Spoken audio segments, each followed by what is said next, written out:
todo lo que está revelado por Dios está aquí. Ya ha sido revelado. Que sea iluminado, eso es otra cosa. La iluminación viene de parte del Espíritu, porque muchos pueden leer y no entender. Muchos pueden leer, como los fariseos, ¿verdad? El Señor les decía, ¿cómo lees? Y aún así, no entendían. Y era claro lo que decía la palabra. Entonces, amados hermanos, siempre con nuestra Biblia en la mano, siempre juzguemos lo que se está diciendo. Pues nos acercamos al fin, ¿verdad? Lo que vamos a ver a continuación es prácticamente el principio del fin. ¿El fin de qué? Pues del mundo, ¿verdad? Porque aunque se empieza a gestar el complot para matar al Señor Jesús, sabemos que todo es parte del plan de redención. Y para que, perdón, y que para nada mm, la muerte va a ser el fin del Señor Jesús, ¿verdad? No viene el fin del Señor Jesús, viene el fin del mundo ya. Empieza desde el momento en el que el Señor Jesús muere, va a la tumba, resucita al tercer día y asciende. De ahí empieza la cuenta, ya regresiva, ¿verdad? Se está contando cada día, es un día más que se le añade, ¿verdad? Y que se acerca más al fin de todo. ¿Ok? Estos hombres recuerdan que lo llevaron a la cruz sin saberlo. ¿Qué creen? Estaban cavando su propia tumba ellos mismos.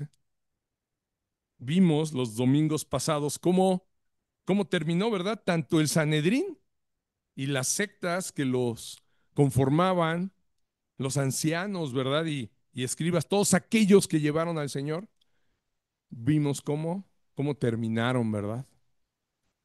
Terminaron muertos, esclavizados, sin templo, sin ciudad.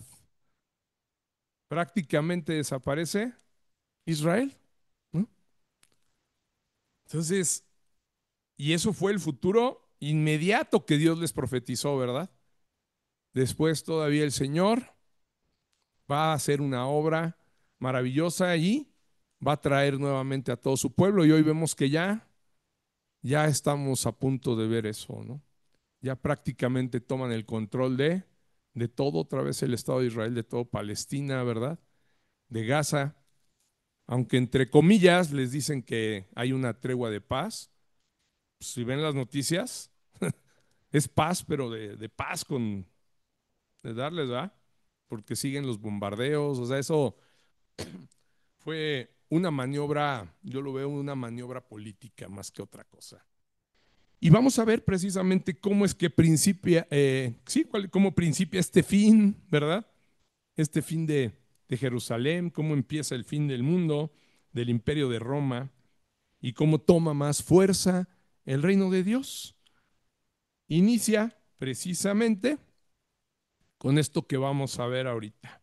Lucas 22, del 1 al 6, inicia empiezan, empieza a complotearse a sí mismo el mundo, porque va a ser el complot para matar a Jesús, pero se está comploteando el mundo a sí mismo al matar al Señor, ¿verdad? Y me refiero al mundo que no cree en él, ¿verdad? Los que van pues, a terminar en el fuego eterno, ¿no? Pero sabemos que inicia el reino del Señor. Empieza, ¿verdad? El fin, pero también inicia el reino de nuestro Señor a crecer más. Vamos, por favor, 22 del 1 al 6. Y hoy nos vamos a apoyar en los otros tres evangelios. Aquí no nada más son los sinópticos, sino que también Juan nos habla del complot para matar al Señor Jesús. En Mateo, Marcos y Juan, ahí tienen los versículos, van a estar apareciendo en la pantalla por si necesitamos ir a ellos. Y dice, estaba cerca la fiesta de los panes sin levadura, que se llama la Pascua. Y los principales sacerdotes y los escribas buscaban cómo matarle, porque temían al pueblo. Y entró Satanás en Judas, por sobrenombre Iscariote, el cual era uno del número de los 12. Y este fue y habló con los principales sacerdotes y con los jefes de la guardia de cómo se le entregaría. Ellos se alegraron y convinieron en darle dinero. Y él se comprometió y buscaba una oportunidad para entregárselo a espaldas del pueblo. Amados hermanos, vemos un acto aquí de traición que seguramente nuestro Señor Jesús, en su naturaleza humana, debió haber sentido mucha tristeza, ¿va? Y por qué no hasta enojo, ¿no? Yo creo que cualquiera de nosotros se enoja, ¿verdad? Cuando alguien se comporta de manera traicionera, ¿no? Con nosotros. Y por cualquier cosa, ¿no? Hasta cuando alguien nos promete algo y simplemente no lo cumple, ¿ah? Si alguien nos deja plantado, ¿cómo nos sentimos, ¿va? Hijo, a mí me pasa mucho, ¿no? Cuando hago una cita y los clientes y de repente ya estás ahí, ¿no? Vas hasta, no sé, hasta Cuautitlán Izcalli, hasta Huehuetoca, donde sea, y, y de repente no te... buenos días, adelante, bienvenidos, tardes, perdón, sí. Adelante, tomen asiento, si gustan, aquí hay, ahí hay un lugar. Bienvenidos, sí. Y te dejan plantado, ¿no? Ya te fuiste, te tomaste tu tiempo, cancelaste cosas, estás, y de repente ya ni te contestan el teléfono. Y no sé qué ha sucedido, que mucha gente cree que el no contestar el teléfono es ya como decir, pues ya, entiende que no llegué y no me interesa más, ¿verdad? Algunas veces, a veces hasta nos molestamos cuando alguien llega tarde a una cita, ¿no? Con nosotros, ¿no? Ayer me decía Memo, ¿verdad? Se siente, ¿no? O sea, dices, hijo, ¿cómo? ¿No? Y, y ves que el otro llega como si nada y tú dices, llevo aquí 15 minutos esperando, 20 o hasta 40, ¿no? Ayer te tocó esperar, creo, 40 a alguien. Entonces, créanme, imagínense cómo se siente. Ahora imagínate cómo se debió haber sentido el Señor Jesús, amados hermanos. Porque no es algo menor, ¿eh? Lo que les estoy planteando son cosas pequeñas, ¿verdad? Pero lo que estaba pasando con esta traición, este complot que estaba orquestando los ancianos, los sacerdotes con Judas, era para matar al Señor Jesús. En manos de hombres muy perversos iba a caer, ¿eh?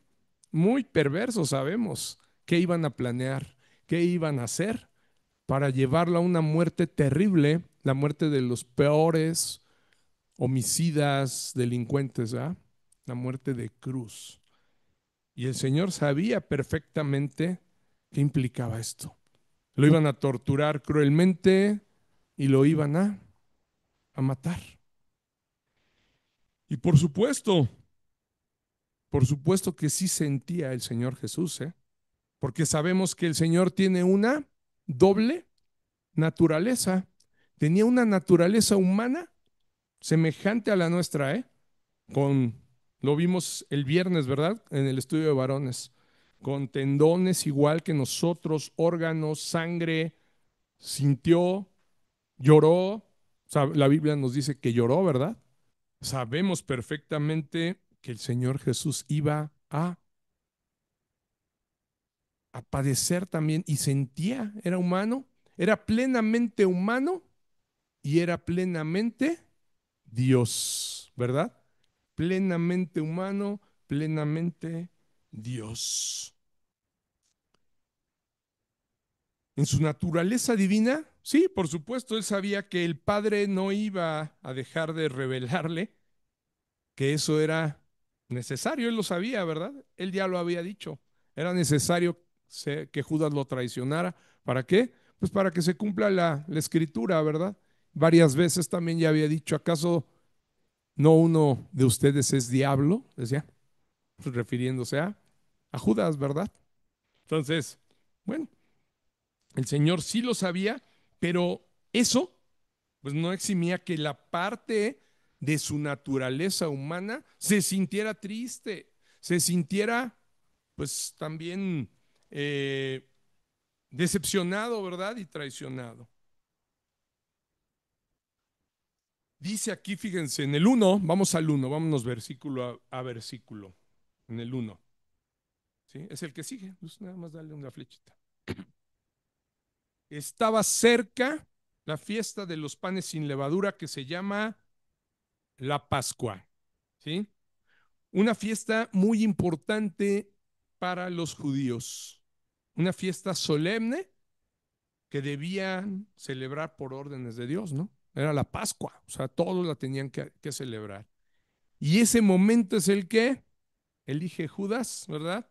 Poniéndose de acuerdo con otros hombres pecadores como él y además también hombres cobardes para ponerse de acuerdo en cómo iban a traicionar, cómo iba a traicionar al Señor y entregárselos. Y digo cobardes porque ¿qué dice el 2? Fíjense. Y los principales sacerdotes y los escribas buscaban cómo matarle porque temían al pueblo. O sea, les daba miedo, ¿verdad? No, no nos metemos porque tenían miedo, o sea, eran cobardes. Tenían que encontrar una manera de hacerlo a espaldas del pueblo, porque sabían que muchos del pueblo lo iban a defender, ¿no? No lo podían hacer ellos, ¿verdad? Solitos. Necesitaban de alguien, ¿verdad? Que, que les ayudara. Y pues para esto estaba Judas, para traicionar al maestro de esta manera tan, pero tan ruin, ¿verdad? Para planear matar al que le había dado tanto amor, grandes enseñanzas. Y pues sabemos que para que esto sucediera, hacer algo tan ruin y traicionar a su maestro tenía que ser dirigido y motivado por una mente maligna, ¿no? Y sabemos que fue ¿quién? Satanás, ¿no? Dice en el 3, fíjense. Y entró Satanás en Judas por sobrenombre Iscariote, el cual era uno del número de los 12. Y este fue y habló con los principales sacerdotes y con los jefes de la guardia de cómo se lo entregaría. ¿Se dan cuenta? Entonces, sí, fue nada más y nada menos que Satanás, el que precisamente ya era homicida, ¿verdad? Homicida desde el principio, dice la palabra, ¿no? Ese homicida desde el principio tenía que asociarse también pues, con los que son de él, ¿no? Con la gente que es igual, que son hijos de Satanás, ¿no? Que hacen las mismas obras que él hace. Y en este caso, pues ahí estaba Judas para asociarse con todos esos sacerdotes, ancianos y hombres pecadores. Y Judas sabemos que también desde el principio pues era de Satanás, ¿verdad? Desde el principio, porque si no, Satanás no hubiera entrado en él, ¿sí? Y sabemos perfectamente esto. Hoy sabemos, porque hay mucha gente que dice, ¿no? Es que se le metió un demonio a mi abuelita, ¿no? A mi tía, mi tío. ¿A poco? No, pero ella es cristiana. No, entonces no es cristiana. Pues, ¿cómo se va a meter un demonio en un cristiano?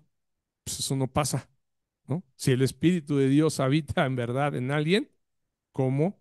Pues va a entrar, ¿no? Y se va a hacer a un lado. No, Satanás nunca fue de los elegidos de Dios, ¿verdad? Lo eligió como discípulo, pero fue elegido como uno de los 12 para que llevar a cabo esta acción, ¿verdad? Esta traición, ¿sí?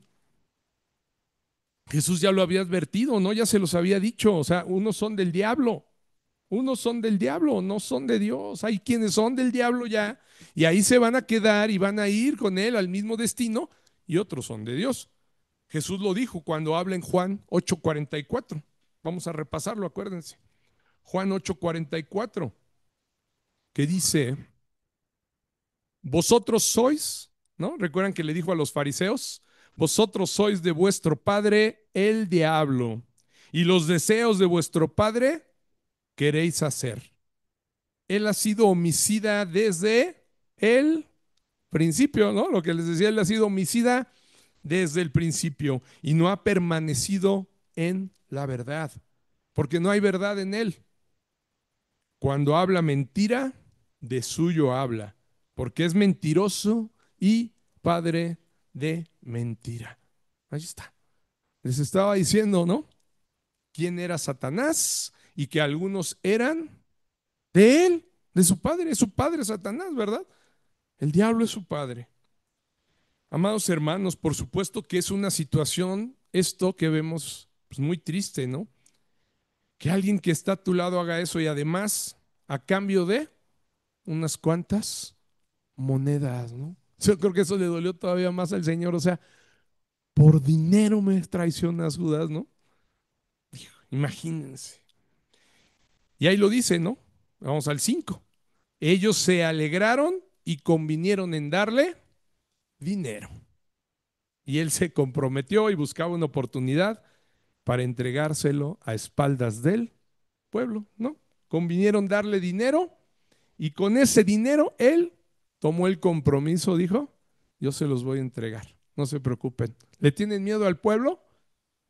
Pues no se preocupen, vamos a planear cómo. Sin que se dé cuenta el pueblo, yo se los llevo. Como decimos hoy de manera coloquial, ¿no? Él, él lo puso, ¿eh? Lo puso ahí para que lo capturaran. Y Mateo nos dice que fueron, ¿qué?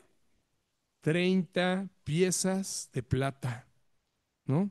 30 piezas de plata, lo que Judas acordó, que era, ¿qué creen más o menos el precio de lo que valía un esclavo en esa época?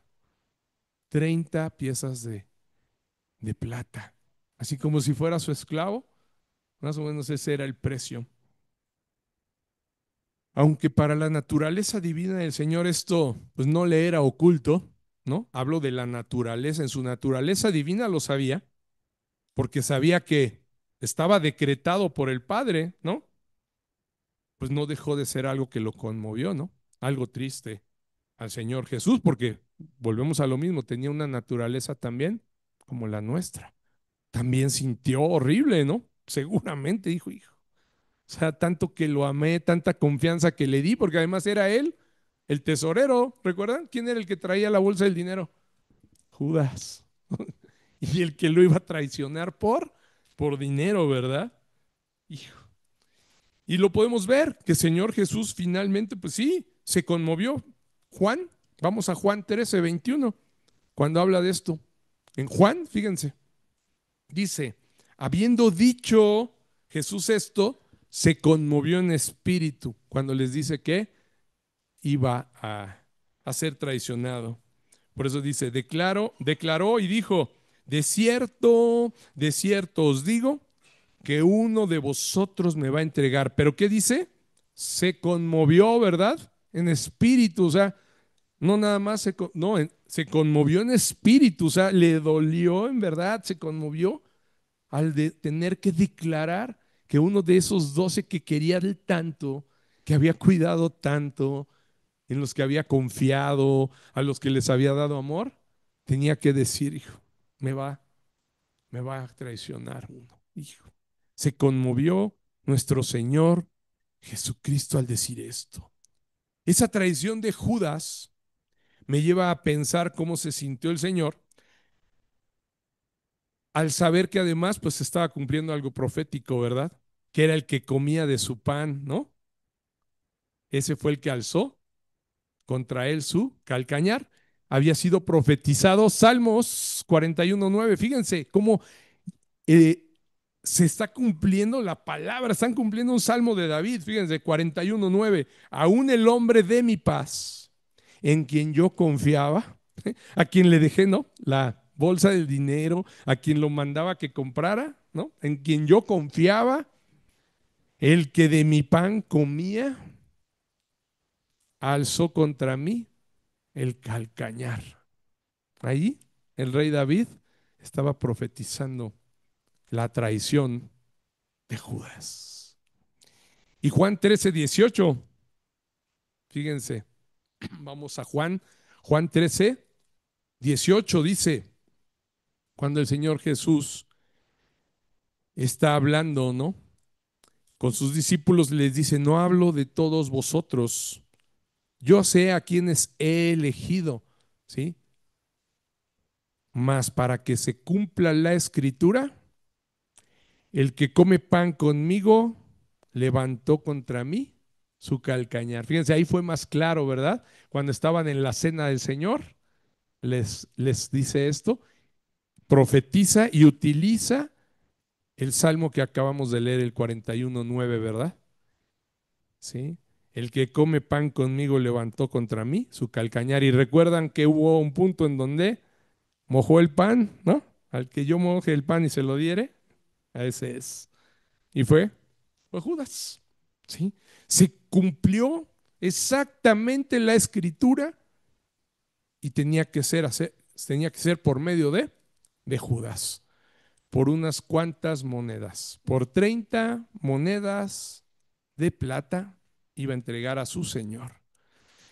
Pero amados hermanos, esta transacción que vemos monetaria, por muy triste que nos parezca, nos debe dejar una enseñanza importante para la iglesia de hoy, una aplicación práctica para aquellos cristianos que profesamos y decimos ser seguidores de Él, ¿verdad? Yo soy seguidor del Señor, yo soy cristiano, así como Él estaba con los 12, era reconocido de los 12, ¿verdad? Era parte de esa primeras piedras que estaba poniendo el Señor, donde iba a fundamentar a nosotros, a la iglesia. Él era parte de esos, ¿no? Entonces no debemos de pensar nosotros que estamos a salvo por ser parte de esa iglesia visible, ¿no? Del Señor. Y quizá podamos preguntarnos, ¿hay traidores a Jesús en la actualidad? Dentro de la iglesia, ¿hay traidores? ¿Habrá traidores? Pues sí, ¿no? Ya hemos explicado lo que es una iglesia visible y una iglesia invisible, ¿no? ¿Recuerdan? Sí se los he explicado. La visible es la iglesia que vemos hoy, ¿no? A todos los que vemos en las iglesias. Todos esos son parte de la iglesia visible. Los que estamos aquí nos vemos todos, ¿no? Cada domingo regularmente. En otras iglesias se ve que hay gente y que llega. Hay iglesias más chicas, más grandes, ¿no? De todo. Esa es la iglesia visible. Pero la iglesia invisible se llama así, ¿por qué? No la vemos, ¿no? No podemos saber. Porque esa iglesia solo será visible cuando regrese el Señor. Ahí es donde nos vamos a dar cuenta quiénes en verdad eran parte de su iglesia, ¿no? Y muchos nos vamos a sorprender, ¿no? Nos vamos a sorprender de ver gente que a lo mejor ni pensábamos que iba a estar. Ay, ay, pero si era de lo peor, ¿no? Alguien me decía ayer, Esteban y Saulo de Tarso, por ejemplo, ¿verdad? O sea, alguien me platicaba, me decía, dice, a lo mejor nos vamos a sorprender porque a lo mejor hasta podemos ver a Hitler ahí. Ah, caray. Y pues sí, es cierto, si se arrepintió, si no sabemos, de Hitler no se tiene evidencia de dónde murió, ¿verdad? Parece ser que huyó a tu país, ¿no, Elba? ¿Verdad? Dicen que anduvo en Bariloche, ¿no? Hitler. O sea, imagínense que ahí un misionero llegó y le comparte. Y él le dijo, hijo, ¿qué hice? ¿No? ¿Cómo es posible, no? Era el pueblo de Dios elegido y pide perdón, ¿no? Y se arrepiente, pues, es salvo, ¿verdad? Imagínense, y entonces que lleguemos a la presencia del Señor y de repente ahí está Hitler sentado. ¿Qué? Nos va a sorprender. ¿Cómo? ¿No? El Señor va a decir, claro, mande. A los judíos del holocausto, ¿verdad? O sea, así puede ser. Es algo maravilloso porque el Señor dice, no hace acepción de personas y a eso se refiere. Y de lo vil y lo menospreciado del mundo es de donde nos saca. Y a lo mejor nos vamos a sorprender porque vamos a decir, ¿cómo? Ese pastor era famosísimo, yo lo veía y cómo predicaba y tenía una iglesia de miles y salía hasta en YouTube y, no hombre, y no está. ¿Dónde está? Alguien búsquelo. ¿Quién es ese? ¿No? ¿Quién? Perdón, ¿no? El Señor va a decir, ay, revisen la lista del libro de la vida. Él debe de ser, él debe de estar, era mi pastor. Pues no, no era parte de la iglesia, ¿no? Era muy bueno predicando. Sí, pero no lo hacía para mí, lo hacía por vanagloria. Le encantaban, le encantaban los aplausos, le encantaba estar platicando cómo su iglesia había crecido, cómo su iglesia ya estaba por allá por Europa, cómo andaba allá por Centroamérica. No, mi iglesia, y se tomaba, ¿no? Una hora de vanagloria, ¿verdad? Y ya después, bueno, ahora sí, les voy a hablar de la palabra, ¿no? Ay, dices, pues lo primero es la palabra, ¿no? O sea, no tu trabajo, no lo que tú hagas, ¿verdad? Entonces, créanme, así va a ser ese día, así va a ser. La iglesia visible la vemos hoy, por lo regular, ¿no? Y así, pero pues no sabemos quién va a ver cara a cara al Señor en las bodas del Cordero, ¿verdad? Amén. ¿Qué pasó? ¿Levantaste la mano, Fred? Ah, pero tienes que acercarte al micro, tomarlo aquí y cerquita, porque se está grabando. Entonces, si no, la gente va a decir, ¿y qué pasó ahí? ¿No? Se usó un silencio y después el pastor empezó a hablar de otra cosa. Por favor, levántalo, ¿no? Usted dijo de los pastores, un Guillermo Maldonado Ujú. que no hace más que estar con No, el pastor, agárralo, sácalo, ¿no? un Guillermo Maldonado que según pastor y nada más ve para su beneficio de él. Así es. ¿Cierto? ¿Cierto, Efraín? Sí, pues, digo, hemos visto casos ya que el Señor ha revelado, ¿no? Algunos ya han sido revelados. Ahora, yo les diría, hoy todavía, ¿sí? Él es parte de una iglesia visible, se está viendo sus frutos malos, pero se puede arrepentir. Sí puede, ¿eh?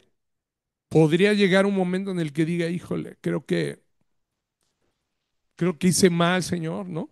Y el Señor, porque hoy no sabemos quién es, por eso les digo, es una iglesia invisible. Hoy no sabemos quiénes son los escogidos del Señor. No los conocemos. Por eso les tenemos que predicar a todos, a todos. Oye, le tienes que, hasta Maldonado le tendríamos que predicar. Si yo un día me lo encontrara en un avión o en alguna iglesia, algún lugar, le hablaría, ¿no?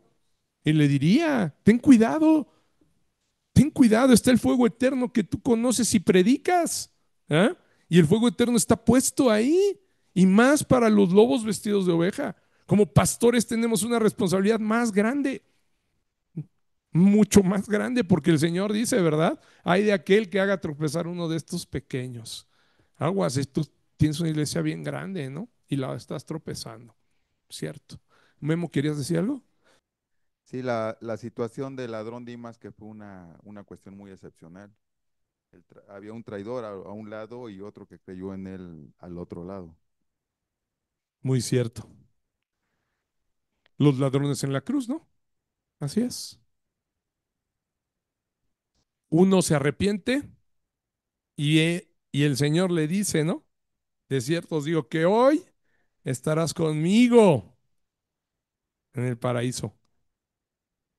Oye, pero ¿qué? Si nunca fue a ni era bien malo, ¿no? O sea, estaba ahí en la cruz porque había cometido multitud de delitos y se va a salvar. Pues el Señor lo salvó, se arrepintió y le perdonó los pecados, el único que tiene el poder para hacerlo, ¿verdad? Pues entonces, y se lo dijo el Señor, el único que estaba dando ahí su vida, ofreciendo su sangre para redimirlo. Entonces, ¿va a estar ahí? Claro, ¿verdad? Claro, así es. Entonces, en verdad, amados hermanos, es importante que reflexionemos en esto, ¿no? Cómo Judas, siendo de la confianza, como les decía, el tesorero, lo traicionó. Entonces no podemos evitar que en esta iglesia visible, pues llegue esa clase de personas, hombres y mujeres, ¿no? Eso es algo que va a seguir pasando, ¿no? Y nosotros pues tenemos que recibir a todos con amor, pero no sabemos quién es. Eso no lo conocemos. Pero no nos debe de sorprender en algún momento que suceda, ¿no? Que alguien nos traicione o que alguien genere murmuraciones, divisiones en la iglesia. Amados hermanos, si eso pasó en la iglesia ahí, en lo más incipiente, en los 12 que era el fundamento de todo, pues que no pueda pasar ya en la iglesia que está creciendo tanto después de tantos años, estando cerquita del Señor, pasó con uno de ellos, puede pasar en nuestra iglesia, ¿verdad? Hoy podrá haber alguien que pueda cometer algo así de ruin al Señor, ¿eh? O sea, no al pastor, olvídense el pastor está para recibir y cuidar a las ovejas porque no son de él, son del Señor. Pero que alguien le pueda hacer algo así de ruin al Señor Jesús, muchísimos yo creo, ¿verdad? Muchísimos. Sucede más de lo que imaginamos. Y a veces, ¿qué creen? Por menos, ¿eh? Porque en ese entonces, y 30 monedas hoy de plata, yo te diría, pues deben de ser una buena lana. Ya no me dio tiempo de investigar. ¿Alguien sabe en cuánto anda la onza Troy de plata cotizada? Bueno, no sé. Pero en ese entonces era bastante, ¿eh? 30 monedas de plata era algo. Pues yo les diría que hoy, por menos de 30 monedas de plata, muchos traicionan al Señor. Por menos de eso, ¿eh? Ni siquiera por 30 monedas. Y no solo los que predican el evangelio, como los que hablábamos ahorita, ¿eh? Que están pensando en el dinero que pueden sacar y en enriquecerse y todo eso, ¿eh? No, no nada más ellos, sino hasta los mismos miembros de la iglesia visible que les decía, que cada día con sus acciones ofenden al Señor. Eso es una traición. Ofenderlo al Señor es no mantenerse fiel a Él. El que no guarda sus mandamientos, pues no es fiel, ¿verdad? Es un traidor a Él. Y por menos de esas 30 monedas le dan la espalda. 30,000 pesos una onza, ¿no? De una onza Troy, que es lo que equivaldría. 30,000 por 30, Elba, que eres muy buena. 900,000 pesos, casi un milloncito. Oye, milloncito para que traiciones a tu maestro, ¿no? Les apuesto que muchos lo pensarían así. ¿Qué? 900,000. Ay, hijo. ¿Mande? Y más como está ahorita la situación, ¿va? Con 500 pesos, es cierto lo que dice Luz. ¿Cuánto? Imagínate. Los sicarios, ¿verdad? El que mató al abogado David Cohen, ¿no? Ah, ese fue más caro, porque era de renombre. Pues sí, hijo, imagínense, imagínense nada más. Pero algunos ni siquiera por eso, ¿eh? O sea, de veras, ni nos ofrecen eso. O sea, eh, muchos por menos, como les digo, le dan la espalda al Señor. Y la traición, eso que hizo Judas, es muy similar al pecado de idolatría, ¿eh? Es muy similar al pecado de idolatría. El Señor compara la idolatría como, y lo hemos visto, ¿no? En muchos profetas, como el pecado de una mujer adúltera, ¿no? Así les dice, ¿verdad? A Israel lo trata cuando está de idólatra como si hubiera sido una mujer que engaña a su marido y no con uno, dice, con todos tus amantes, le dice, todos los pueblos con los que fornicaste. Traición, ¿no? La idolatría es igual, es una traición. Y así sabemos que el Señor le habló tanto por los profetas, por Isaías, Jeremías al pueblo. De la idolatría, dice, es un pecado de abominación tan grande Y lo dice en Oseas, por ejemplo, que es como tener un corazón dividido, ¿no? O sea, dices que me amas, pero también amas lo tuyo, tus cosas, tus ídolos, ¿no? Oseas es más específico cuando habla del corazón dividido. Oseas 10:2, fíjense. Tomen su Biblia. Oseas 10:2.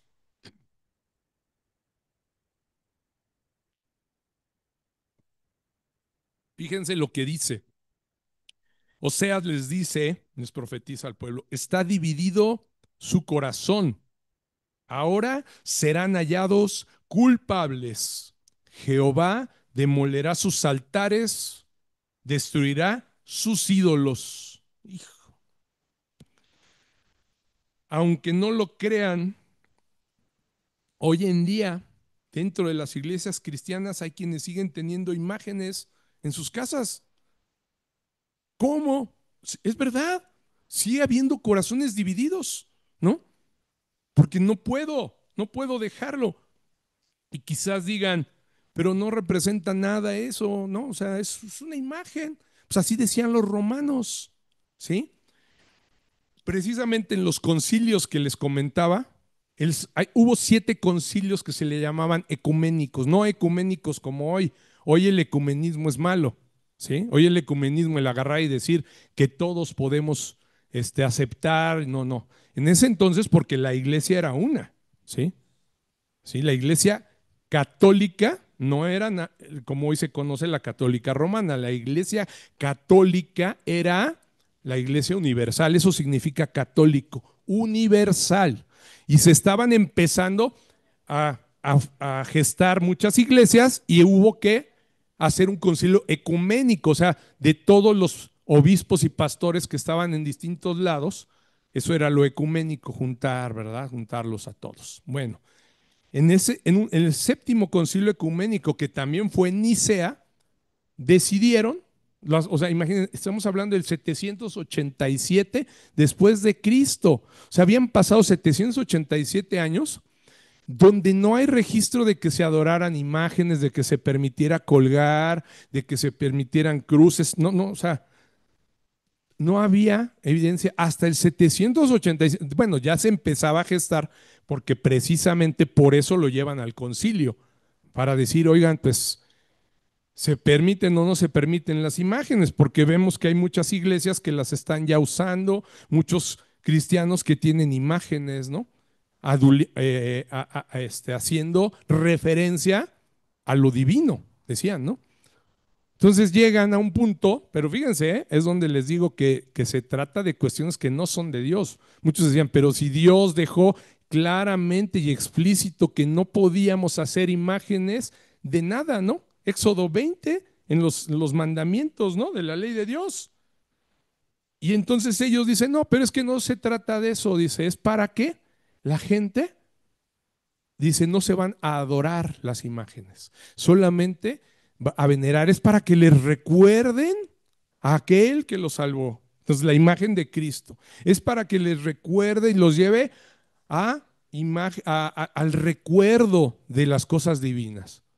Pero también el Señor lo prohibió.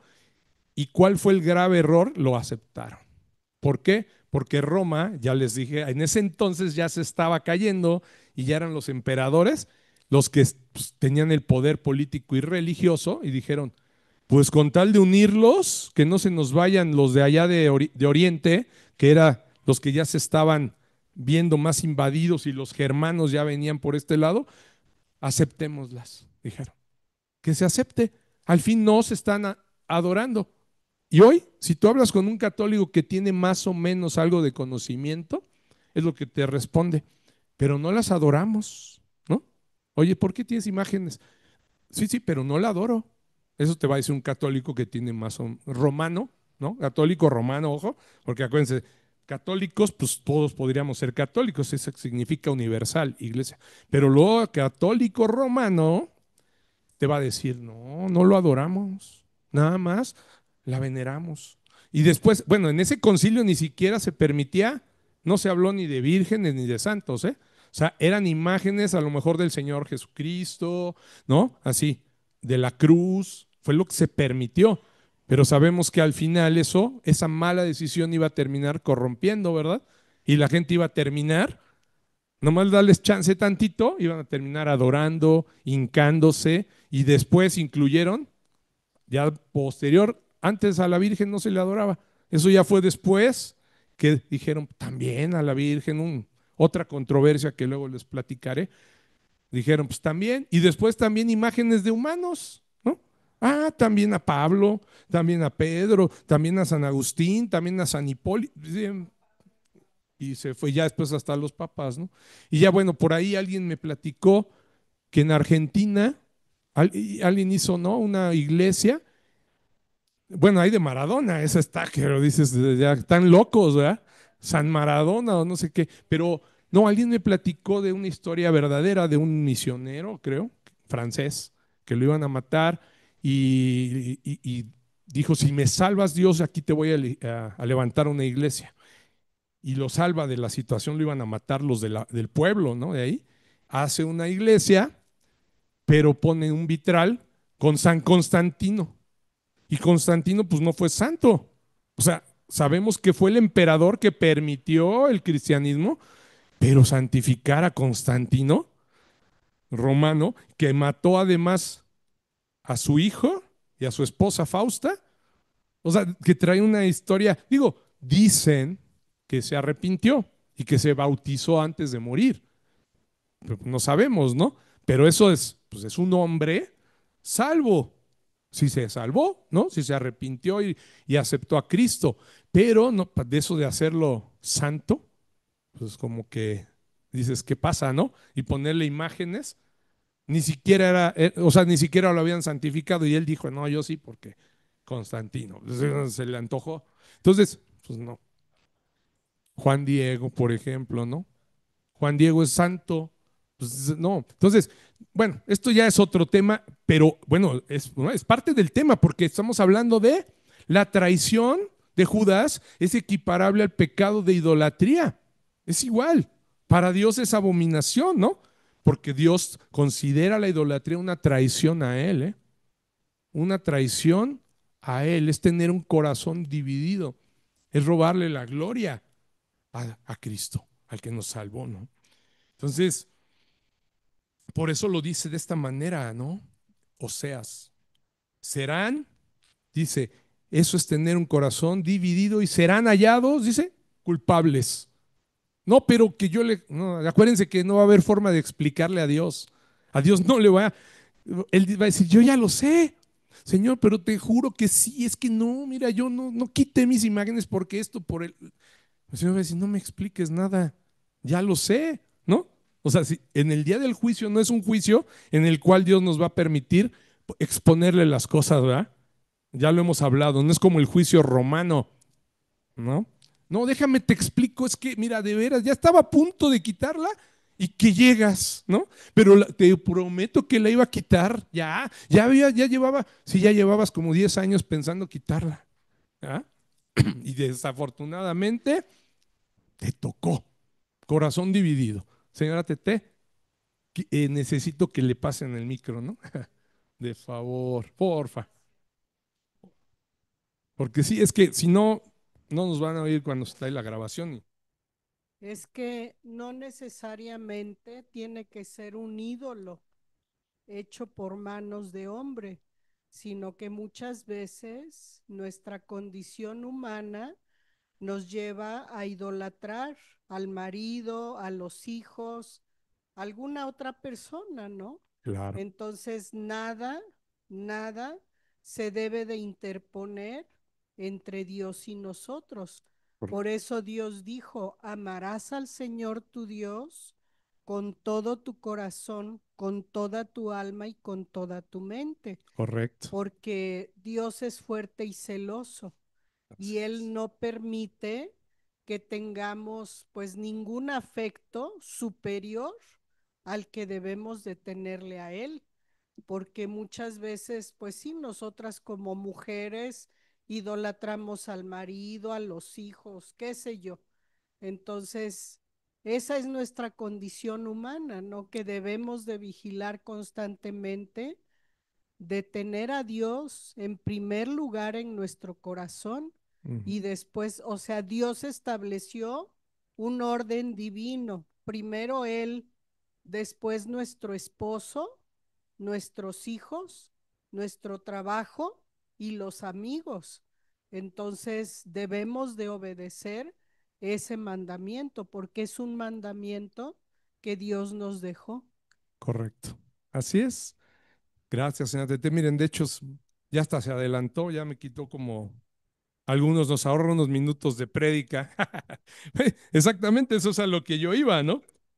Este, y sí, es cierto, porque mucho, es un pecado de abominación, ¿no? Pero muchos aquí me van a decir, pero si yo no tengo ídolos, pastor, ¿no? Exacto, yo no tengo imágenes, ¿cómo no? No, yo no, yo desde cuándo, ¿no? Ya quité mis imágenes, me deshice de ellas, pero ¿qué tal lo que decía la señora Tete? ¿Qué tal los ídolos actuales, ¿verdad? Los que ya no necesitan imagen, ¿verdad? Hay ídolos que no necesitan tener imágenes para ser adorados, ¿eh? Los que quitan, bueno, esos, los que nos quitan más tiempo, como bien dice, ¿no? Que el que pasábamos hincados frente a los ídolos cuando estábamos ahí en la religión tradicional. Hay ídolos que nos quitan más nuestro tiempo con el Señor y nos estorban más que cuando te hincabas a rezarte 20 rosarios ahí enfrente de una imagen, ¿verdad? Hay ídolos que son peores que esos, créanme. Con esos ídolos se traiciona a Jesús por menos de 30 monedas de plata. Es más, ni les pagan por esos ídolos, al contrario, se paga por esos ídolos, ¿o no? Por ejemplo, las plataformas, ¿no? Tienes que pagar para tener Netflix, para tener Amazon, YouTube, o no, ay, no pago, ¿no? O Disney, ¿no? Ah, no, yo uso TV la televisión abierta. Bueno, pues, aunque no la pagues, o sea, también esa es un ídolo, ¿no? ¿Sí? Las novelas, las series, los videojuegos, el celular, ¿no? Ay, ¿a poco? ¿El celular puede ser un ídolo? ¿Verdad que sí? Exactamente. Depende cómo lo uses, pero ahorita, a ver, vamos a revisarlo, ¿no? O sea, algunos me dirán, ay, pastor, no, pues yo ni, con tanto trabajo que tengo, ni veo esas cosas, ¿eh? No, yo no puedo ni ver cuáles series, de qué me habla, qué es eso de YouTube, ¿no? ¿Qué es eso de Netflix? Yo pura chamba, ¿no? Ok, entonces, ahí está tu ídolo, el trabajo, ¿no? O sea, ay, ¿cómo? Pues todo aquello que me robe tiempo a mi mente, ¿verdad? Que me quite, me impida la adoración al Señor, pues es un ídolo que se ha levantado, ¿no? Delante, ¿sí? O algo que te esté quitando, por ejemplo, tiempo para hacer tu ministerio, ¿no? Las mujeres, por ejemplo, oye, no, pues no veo a mis hijos porque me la paso en las novelas, ¿no? Por ejemplo. Ok, pues tampoco estás cumpliendo con el ministerio que Dios te mandó, ¿verdad? Sí. Pues mi trabajo, y yo te diría el trabajo, en el trabajo ganas menos de lo que le dieron a Judas, ¿eh? Nadie me diga aquí que gana 900,000 porque, pues que me diga a qué se dedica, ¿verdad? ¿No? 900,000, pesitos, 30 monedas de plata, ¿no? Híjole. Por menos de eso, créanme. O sea, el trabajo ni siquiera nos paga eso. Por menos de eso hemos traicionado a nuestro Señor. Se vuelve más importante que las cosas del Señor a veces el trabajo. Y en verdad, amados hermanos, hay muchos ídolos que se van levantando en nuestros corazones. Incluso, como decía la señora Tete, puede ser hasta nuestra propia familia, ¿eh? Hasta nuestra propia familia puede ser un ídolo. Los hijos se pueden convertir en ídolos, sí. Los esposos también. Las esposas también, ¿eh? Se pueden convertir en nuestros ídolos. Los amamos más luego que al Señor. Y eso no puede ser, créanme. Yo siempre agradezco al Señor por la esposa que me dio, de veras, le doy tantas gracias, pero siempre le pido que no me lleve a amarla más. ¿Por qué? Pues la convivencia con ella es constante, ¿no? Y ver mi desayuno cuando despierto así todos los días, digo, de veras, Señor, qué bendición me has mandado, ¿no? Pero a quien le doy la gloria es a Él, porque yo no lo merecía. Digo, yo no merecía estas bendiciones y tanto amor de esta mujer, ¿no? Pero no la puedo amar más a ella que al Señor, ¿sí? Créanme, ella de todos modos tiene un papel y la honro y amándola, voy a honrar y glorificar a mi Señor, ¿verdad? Tratándola bien, agradeciéndole y agradeciéndole al Señor por su vida, pero no puede ser que ella se vuelva un ídolo. O los hijos, ¿no? Hay quien no, es que son mis hijos, yo doy mi vida por mis hijos y por mis hijos. Pues sí, pero mira, o sea, tanto ves por tus hijos que te estás alejando del Señor, ¿verdad? Y los estás alejando a ellos, te lo estás llevando tú igual hacia abajo, ¿no? Es que tengo que trabajar por mis hijos. Pues sí, pero ¿que no es más importante que les des la formación del Señor?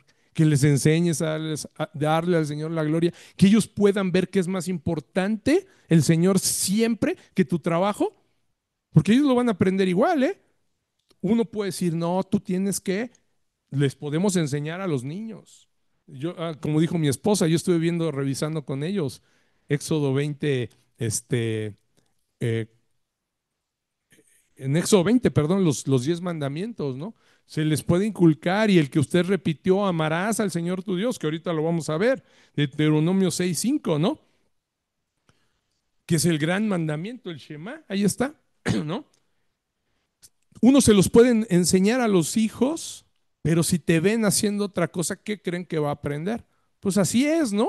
Mi papá dice que nosotros amamos más a Dios, pero yo lo veo que trabaja más que el tiempo que pasa con Dios. Yo veo que le interesan más otras cosas que el tiempo que pasa con Dios. Yo no lo veo orando, yo no lo veo en su discipulado, yo no lo veo, ¿no? En verdad viviendo para el Señor. Entonces, así es como viven los cristianos, ¿no? Los niños eso van a aprender. Por más que les podamos inculcar y decir, los niños aprenden más, ¿qué creen? Del ejemplo. Es más lo que se queda en la vista, en lo que se vive, que en lo que le puedas decir. Yo los pongo a memorizar y lo pueden memorizar y te lo pueden repetir, pero después a lo mejor no lo viven, ¿no? No se refuerza en casa, no se refuerza en su vida, pues no lo se va a quedar como algo que memorizaron y ya, ¿verdad? Sí. ¿Quién como Abraham? ¿Qué es? Ok. Sí, exacto. Abraham tuvo más estima de Dios, ¿verdad?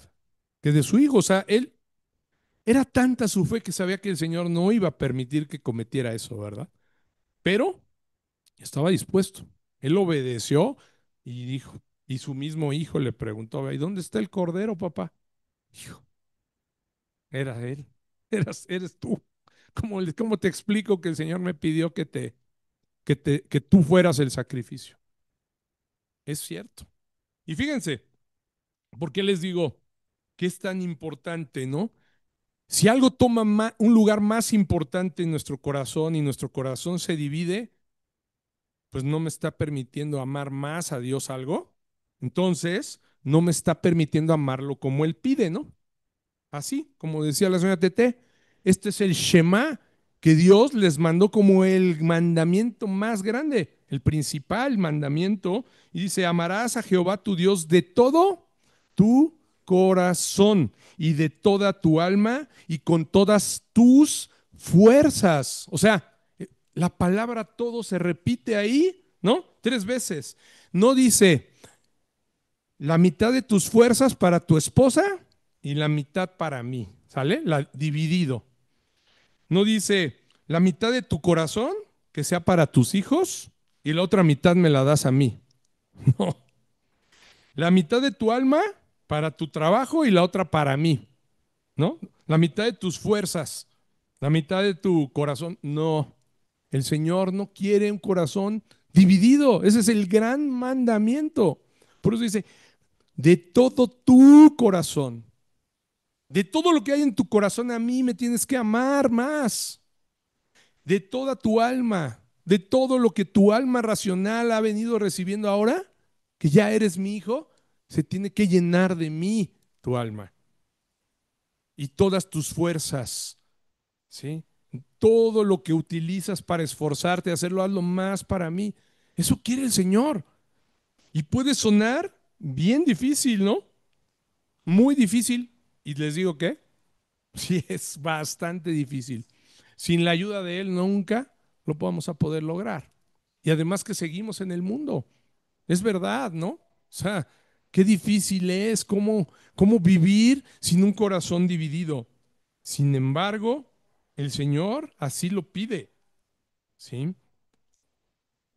También en los 10 mandamientos que les decía que revisaba con los niños de la ley de Dios dice, fíjense, Éxodo 23. ¿Cuál es el primer mandamiento? Por lo regular, hay que ya les había dicho, hay que aprendérnoslos, porque a veces nos dicen, ¿y cuál es el primer mandamiento? Y creemos que es ese, que dijo el Shema.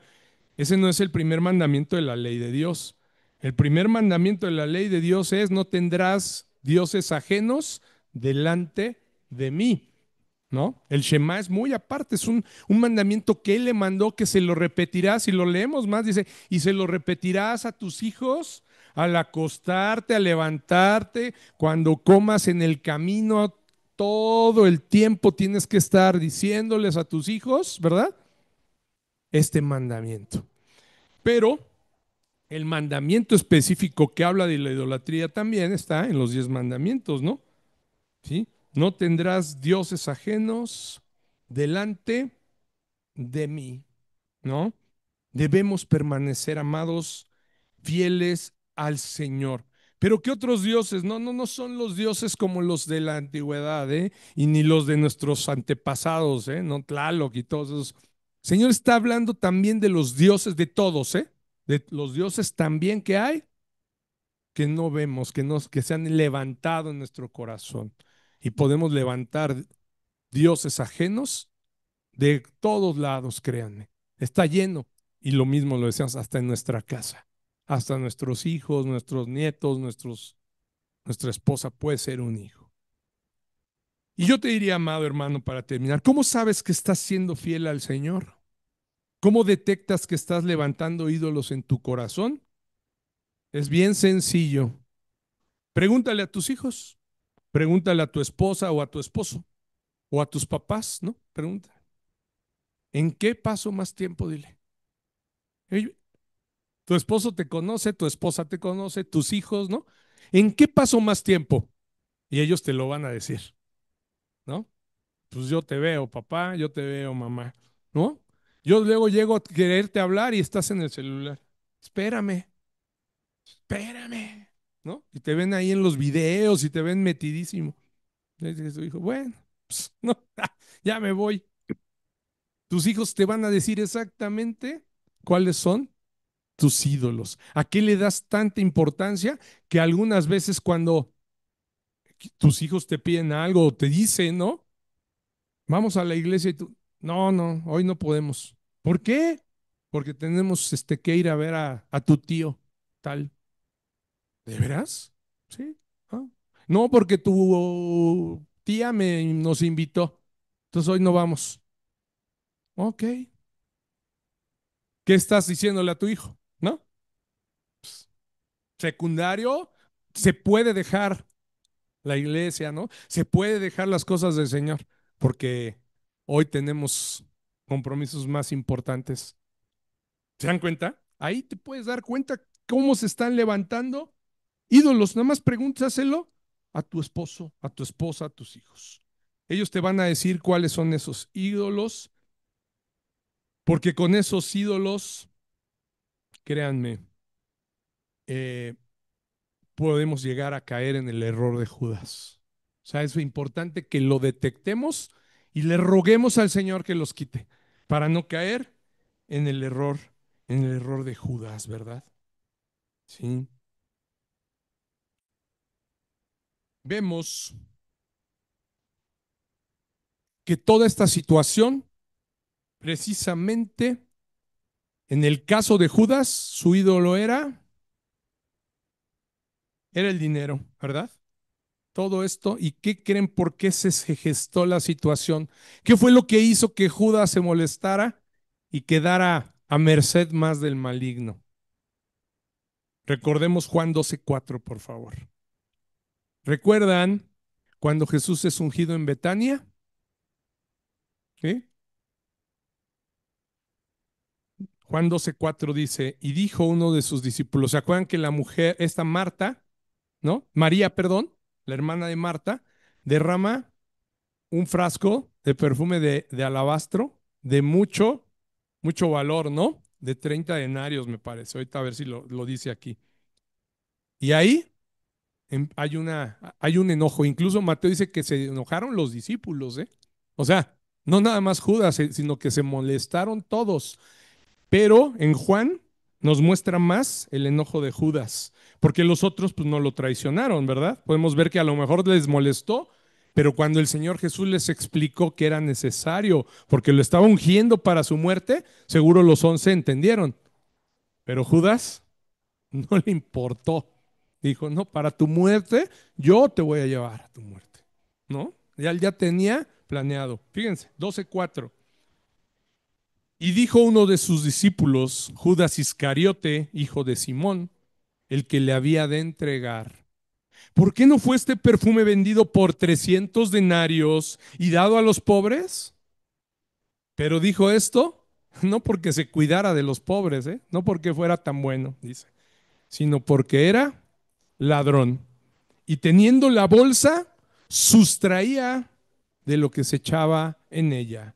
El ídolo de Judas, a quien verdaderamente adoraba más que al Señor Jesús, era al Dios Mamón, ¿no? ¿Saben quién es el Dios Mamón? El Dios del dinero, la avaricia y las riquezas.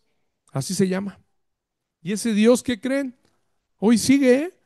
Oigan, pero que no era el Dios que era en la antigüedad, allá de los pueblos paganos. Y, sí, a ese adoraban, pero hoy ese Dios sigue, pero más vigente en la sociedad y hoy más yo creo que antes, ¿no? Hoy el dinero es más importante para muchos que antes, créanme.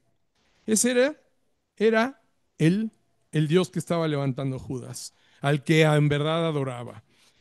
Y recuerdan que nos dijo el Señor Jesús en Lucas 16:3, que ya lo predicamos, cuando hablamos precisamente de la fidelidad a Dios.